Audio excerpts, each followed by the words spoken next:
Guys and my dear youths and my dear JB blog family, मैंने एक video डाला था बोडोलैंड के बारे में और इसमें ज़्यादातर लोग मेरे को पूछा था कि आप लोगों का बोडोलैंड कहाँ है, आप लोगों का बोडोलैंड मैप में क्यों नहीं है, आप लोग चाइना से आया है, आप लोगों का देश चाइना है, ऐसा कुछ बोला है।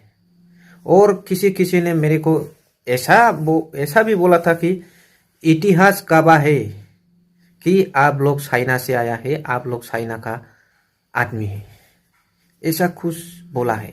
जो लोगों ने मुझे ऐसा बोला और मेरे वीडियो के बारे में ऐसा बोला या मेरे बोडोलैंड के बारे में ऐसा बोला है, उन लोगों को इस वीडियो के माध्यम से सीधा जवाब देने जा रहा हूँ और प्रूफ भी ला रहा हूँ कि हम कौन है, बोडोलैंड क्या है और आप लोग कौन है और हमारा ओरिजिन क्या है और हमारा देश, हमारा स्टेट क्या है और हम इसमें क्या खा रहा है, क्या पी रहा है, क्या रह रहा है, इसके बारे में डिटेल्स में आप लोगों को इस वीडियो के माध्यम से मैं बताना चाह रहा हूँ।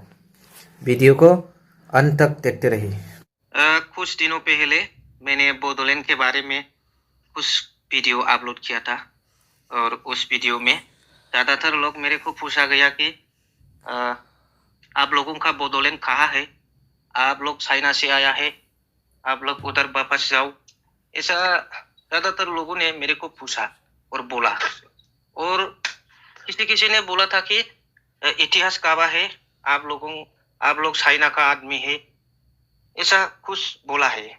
और मैं ये कमेंट्स को पढ़कर बहुत दुख लगा कि सच में हम ऐसा है या नहीं, आपसे मैं जानना चाहता हूँ।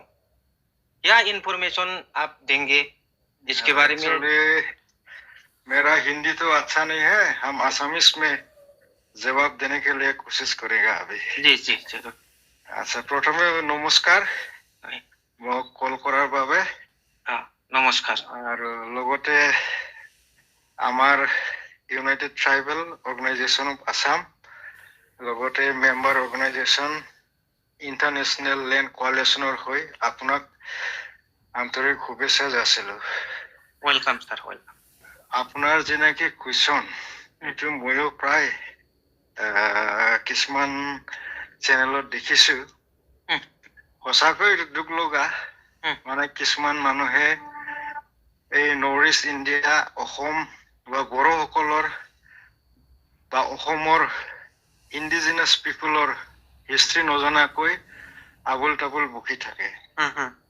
তো প্ৰথমে মই এটা কথা ক্লিয়াৰ কৰিব বিচাৰো, ইণ্ডিজিনাছ মানে কি।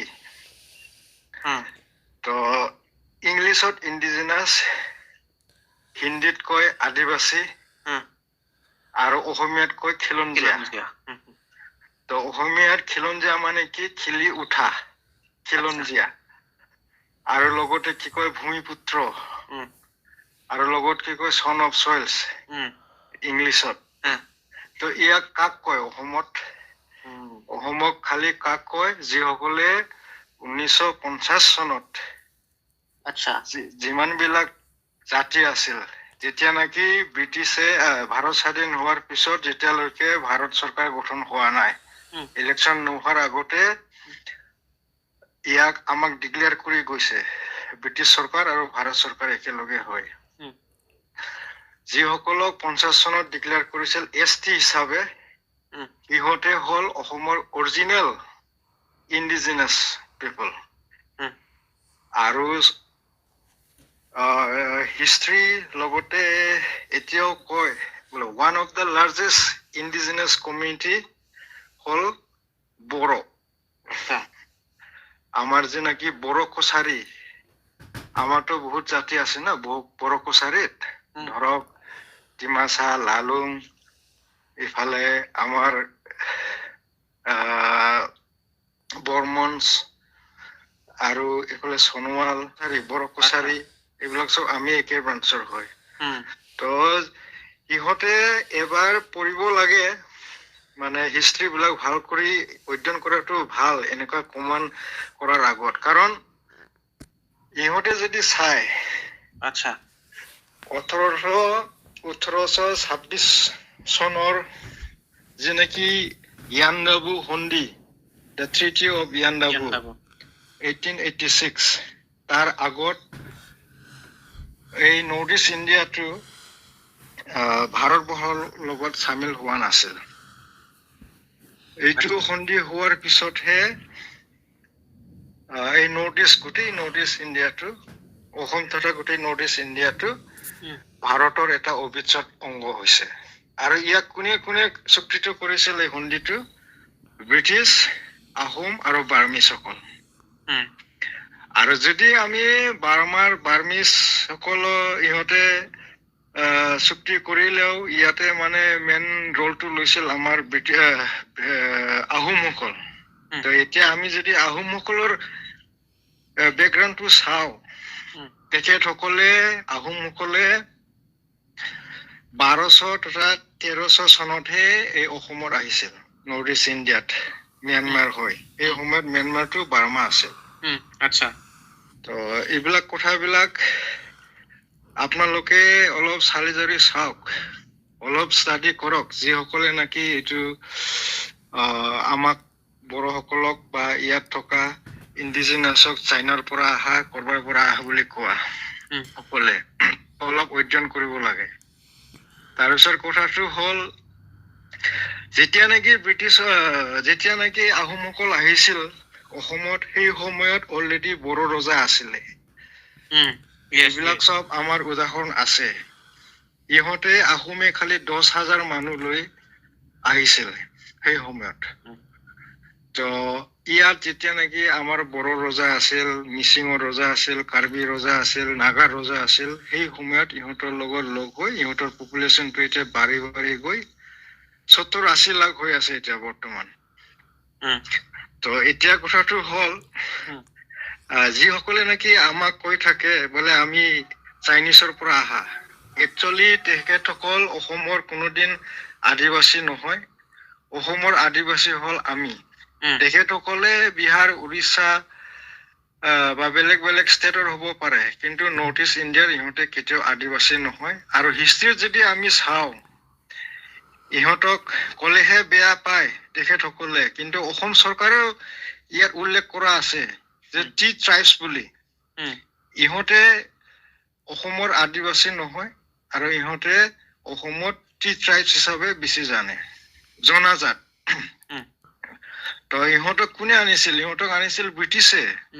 1826 চনত যেতিয়া নেকি এই ট্ৰিটি অফ ইয়াণ্ডাবু হ'ল, ট্ৰিটি চুক্তিৰ সময়ৰ পিছত অসমত তেতিয়া নেকি ব্ৰিটিছবিলাক আহি চাহ খেতি কৰাৰ কাৰণে চাহ খেতিয়ক হিচাপে ইহঁতক লৈ আনিছিল।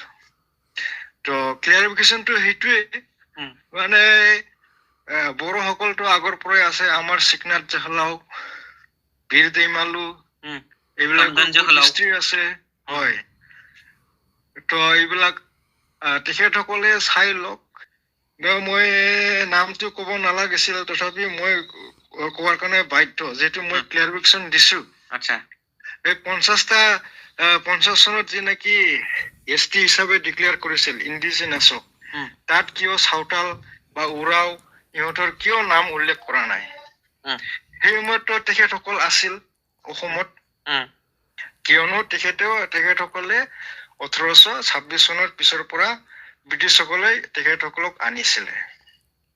তো সেই সময়ত তেখেতসকলকো যদি সঁচাকে তেখেতসকলে অসমৰ বা ইণ্ডিজিনাছ হয়, সেই সময়ত কিয় ইহঁতৰ নামবিলাক তাত নোসোমাল? আজি তেখেতসকলে কিয় ST বিচাৰি আছে, আৰু কিয় ST পোৱাৰ কাৰণে যোগ্য নহয়? এইটো তেখেতসকলে অলপ চিন্তা কৰিব লাগে, আৰু ভালকৈ অধ্যয়ন কৰি কমেণ্ট কৰাটো ভাল হ'ব বুলি আমি ভাবো। আমি কাৰো বিৰোধী নহয়, কিন্তু তেখেতসকলেহে উচতনিমূলক বক্তব্য দাঙি ধৰি মানে আমাক বিভ্ৰান্ত কৰি থাকে। কিন্তু সঁচা কথাটো কোনেও গাপ দিব নোৱাৰে, সঁচা কথা কোনেও লুকুৱাব নোৱাৰে। ইহঁতে যিমান কি কওক, যিমান কি ডিমাণ্ড কৰক, যিমান কি যুক্তি দৰ্শক, হিষ্ট্ৰী আমাৰ লগত আছে, আৰু আমি সত্যবাদী, আৰু সত্য সদায় জয় হয়। তো ভাৰত চৰকাৰ, অসম চৰকাৰ, বা BTC চৰকাৰ চবে জানে যে বড়োসকলৰ হ'ল ভূমিপুত্ৰ এই বড়োলেণ্ডৰ। আৰু এই বড়োলেণ্ডটো নট অনলি এইটো আমাৰ যি 4-5টা ডিষ্ট্ৰিক্ট BTC খালে আমাৰো নাছিল, গোটেই অসমখনে এটা সময়ত বড়োসকলৰ আছিল। মই আৰু বেছি দেখিলেও নকওঁ, আৰু কিবা যদি আপোনাৰ সুধিবৰ ইচ্ছা আছে সুধিব পাৰে। আচ্ছা, লাষ্টত এটা কথা, আপুনি ৰাইজ আমাৰ বড়ো ৰাইজসকলৰ কাৰণে কিবা মেছেজ দিব বিচাৰে নাকি? তথা এই যে ব্যক্তিসকলে এই কথাটো মোৰ কমেন্টছত প্ৰশ্ন কৰিছে, এই ব্যক্তিসকলৰ কাৰণে কিছুমান ৱাৰ্নিং দিব বিচাৰে নাকি আপুনি? এইটো লাষ্টত জনাই দিলে ভাল হ'ব। যিসকলে এনেকুৱা কমেন্ট কৰে ইহঁতক মই ৱাৰ্নিং নহয়, মই তেখেতসকলক কম আপোনালোকে ভাল কৰি হিষ্ট্ৰীটো পঢ়ক, আৰু যেনেকে চীনৰ যেনেকি এজন ট্ৰেভেলাৰ আছিল হুৱেন চাং, তেখেতৰ কিতাপবিলাকো অলপ পঢ়ি চাওক, তাত কি উল্লেখ আছে আপোনালোকে তাত চব পাব। আপোনালোকে এনে ব্লাইণ্ডলি ডিমাণ্ড কৰি লাভ নাই। যে আপোনালোকে যদি কয় আমি বোলে এই বড়োসকল বোলে চাইনাৰ পৰা আহা, তেতিয়া আমিও আপোনালোকক ক'ব পাৰো আপোনালোকেও আফ্ৰিকাৰ পৰা আহা, কাৰণ আফ্ৰিকাৰ নিগ্ৰসকল আৰু আপোনালোকৰ কালাৰ প্ৰায় একে আৰু দেখাত প্ৰায় একে। ঠিক তেনেকে আমিও ক'ব পাৰো, কিন্তু আমিতো কোৱা নাই আজিলৈকে। আমি এতিয়া নকওঁ এনেকুৱা। আপোনালোকে আদিবাসী হয়, আদিবাসীটো কৰ, আপোনালোকে বিহাৰ, উৰিষ্যা, ঝাৰখণ্ডৰ হয়। আমি বড়ো বিহাৰ, ঝাৰখণ্ডৰ, উৰিষ্যাৰ নহয়। আমি অসমৰ নৰ্থ ইষ্ট ইণ্ডিয়াৰ আমি আদিবাসী। অৰিজিনেল আদিবাসীটো হ'ল আমি। We are the son of soils. আমাৰ হিষ্ট্ৰীত কিয় এনেকুৱা লেখা থাকে, বা আমাৰ এই অসম চৰকাৰ, ভাৰত চৰকাৰে কিয় বড়োসকলক কয় ভূমিপুত্ৰ বুলি, কিয় সন অফ সইল বুলি কয়, কিয় ইণ্ডিজিনাছ বুলি কয়, আপোনালোককতো কেতিয়াও কোৱা নাই।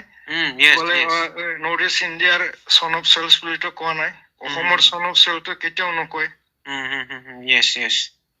তো সেইবিলাক অলপ চালি জাৰি চাই ভাল কৰি কথাবিলাক আণ্ডাৰষ্টেণ্ডিঙৰ মাজত সত্যক আপোনালোকে গাপ দিব নালাগে, মিছা কথা কৈ পেলাই। আৰু লগতে আমাৰ বড়ো ৰাইজক আমি এটা মেছেজ দিব বিচাৰিছো, অলৰেডি গোটেই পৃথিৱীয়ে জানে যে বড়োসকলে 1967 পৰা বড়োলেণ্ডৰ কাৰণে আন্দোলন কৰি আহি আহি আমি 3টা চুক্তি কৰিলো, আৰু লগতে আমাৰ 5,000 জন মানুহ মৰিল। তো কিন্তু আমাৰ যে বড়োফা উপেন ব্ৰহ্মৰ যি নাকি সপোন আছিল, এইটো আজিলৈকে ফুলফিল হোৱা নাই।